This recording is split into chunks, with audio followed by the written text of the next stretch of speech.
Muy bien, y como todos los martes, es momento de conocer los últimos adelantos científicos con Daniel Silva en Planeta Futuro. En esta oportunidad conoceremos de un nuevo síntoma que emerge a raíz del COVID-19. ¿Qué tal, Daniel? ¿Cómo está, José Luis?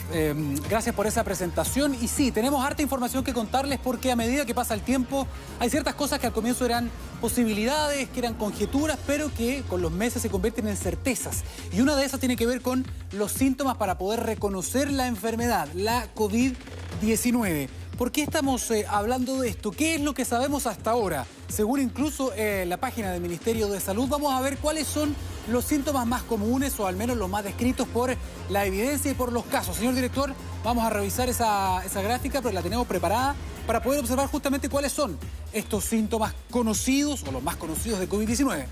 Lo conocemos todos, ¿no? Fiebre sobre 37,8, tos seca, ojo, dificultad para respirar, dolor de cabeza, dolor de garganta, pérdida del gusto y pérdida del olfato, también conocido como anosmia.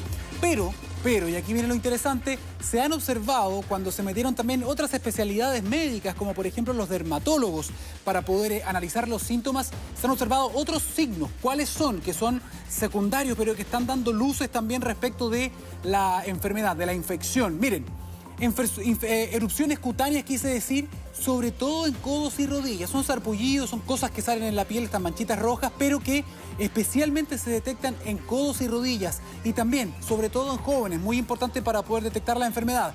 Urticaria, ya todo el mundo sabe lo que es. Labios hinchados, por ejemplo, también, y resecos. También se puede detectar. Ojos llorosos. Muchas veces estos síntomas aparecen y no aparecen los más tradicionales. Por eso es importante que la gente logre identificar si es que tiene usted alguno de estos.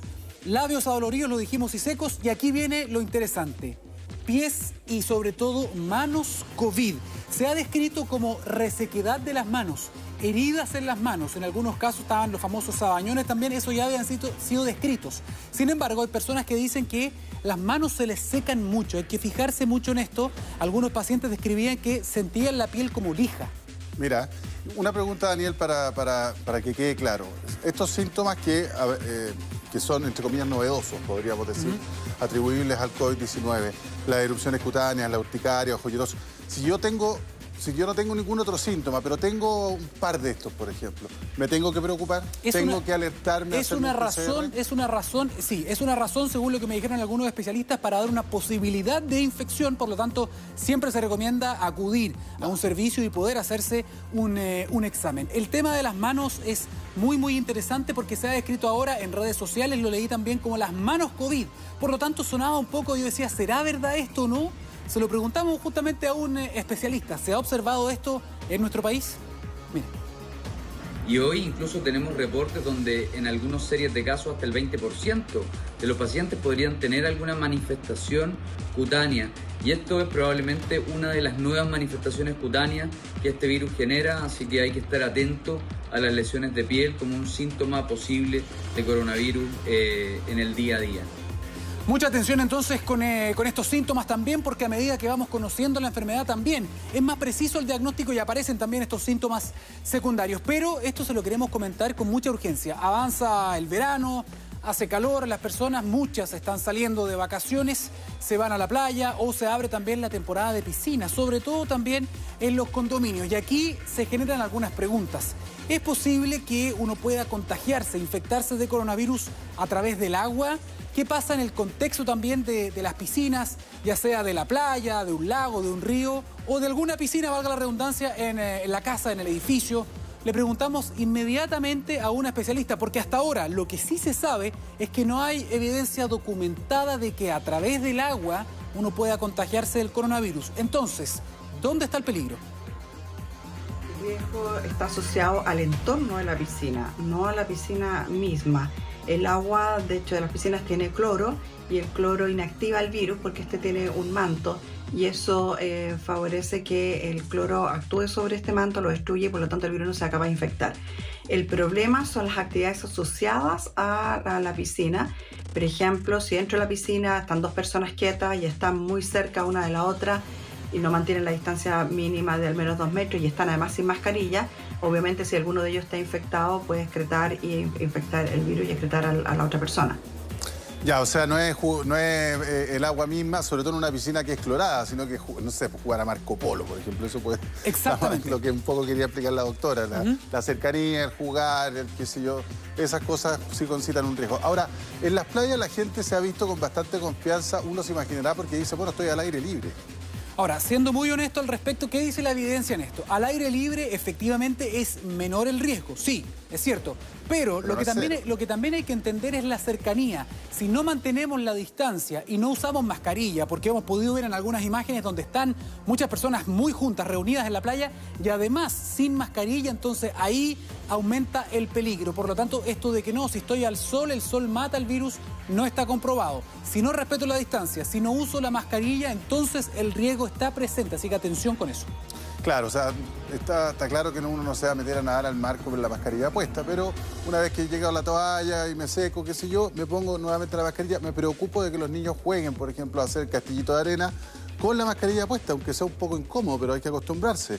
Sobre todo porque cuando un niño está haciendo un hoyo, se acercan otros niños, esta cuestión. Exactamente, y tratar de no compartir, por ejemplo, las toallas, los juguetes, las palitas. Ojalá que sean de mis hijos y no compartirlo, lamentablemente, en esta ocasión, con otras personas que no son de mi grupo familiar, de mi burbuja. Avanzamos con otro tema, José Luis, y esto es bien interesante. Y él habla directamente a la cámara porque hay muchas personas hoy día, sobre todo jóvenes, que dicen, a mí no me va a pasar nada, los que mueren son los adultos mayores. Sin embargo, las cifras en Chile hablan de que en diferentes edades ya ha aumentado sobre todo la cantidad de infecciones de gente jóvenes, personas jóvenes que pueden también llegar a tener insuficiencia respiratoria, que pueden ser conectados también a ventilación mecánica. Y aquí les queremos mostrar algo porque una doctora en Estados Unidos mostró a través de redes sociales, causando un tremendo revuelo, una especialista en paciente crítico de Texas, mostró algo muy interesante para poder graficar el daño en los pulmones. Señor director, veamos porque tenemos algunas imágenes preparadas. ¿Cómo se ve un pulmón de una persona sana?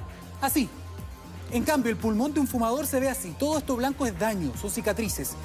Así se ve un pulmón de una persona que tuvo COVID-19. Ojo, esto puede ser COVID-19 sintomático y en algunos casos asintomático, no solamente en los casos graves. Por favor, veamos la diferencia, porque esto realmente llama la atención. Este es normal. Este es el fumador, o sea, hay gente que a lo mejor se cuidó toda su vida de no fumar, por lo tanto no tendría este daño que está acá, no tendría estas cicatrices.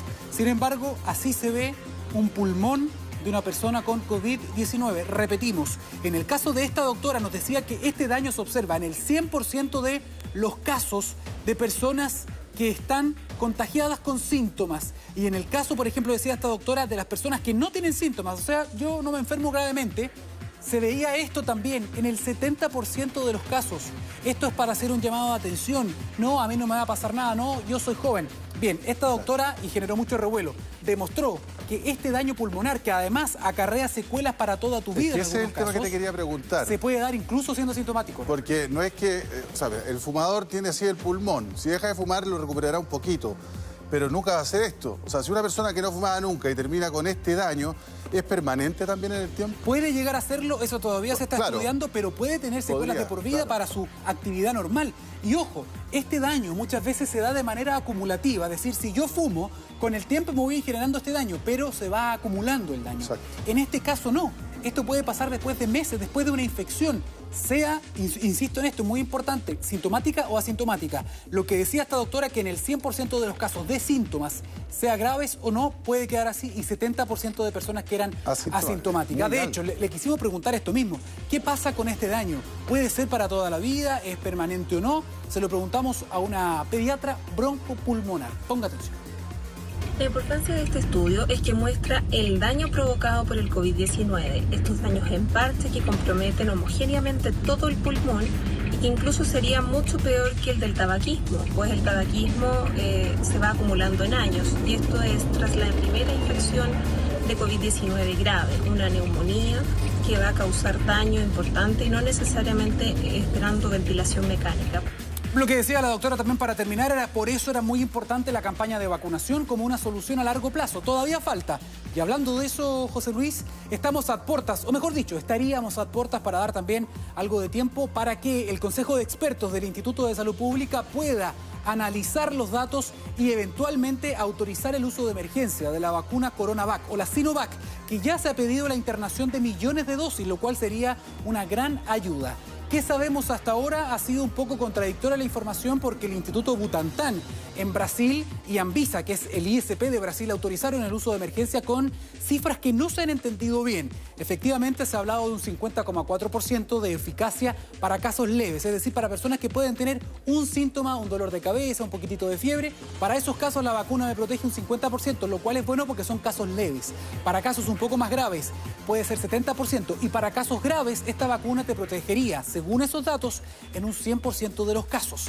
Sin embargo, y acá viene una novedad interesante, salió un estudio también de Brasil con un subgrupo de personas que estaban en el estudio fase 3 que decía lo siguiente: si cambiamos el esquema de dosificación, porque esto se probó también con 2 vacunas, 2 dosis, pero separadas por 14 días. Eso han sido la mayor parte, el grueso de los estudios. Sin embargo, se probó también en un pequeño grupo para probar un esquema distinto. Se probó una separación mayor, un intervalo de 21 días. Y se ha demostrado, según este pequeño estudio, que hay que corroborar con más estudios, pero ¿qué es lo que arrojó?